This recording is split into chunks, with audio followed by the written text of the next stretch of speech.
Изборот на државен јавен обвинител мора да биде заснован на квалитет, не на подобност, му порача обвинителката Ленче Ристовска на премиерот Христијан Мицкоски, откако тој вчера јавно телевизиско интервју ја исклучи од трката за кандидат кој владата ќе го разгледува за избор на нов државен обвинител.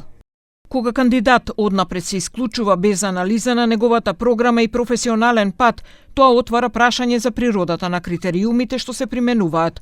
Уверена сум дека избор од вакво значење мора да биде заснован на квалитет, а не на подобност. Премиерот Мицкоски вчера во телевизиско интервју прашан дали се во игра сите четворица кандидати од листата која до владата ја испрати Советот на јавни обвинители, вклучително и Ленче Ристовска, одговори.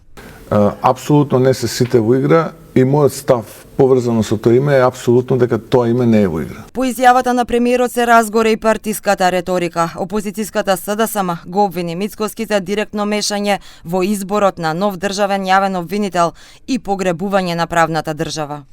Иако Ристовска доби максимални 10 од 10 поени од Советот на јавните обвинители и позитивна оценка за својата професионалност и стручност, Мицкоски сам одлучува дека таа не е во игра во живо на телевизија. Независен јавен обвинител не му одговара на Мицкоски затоа што не може да го контролира. Се огласи од ВМРО ДПМН. Велат Ристовска, која е навикната на подобноста од времето на СЈО, мора да знае дека ова се други времиња.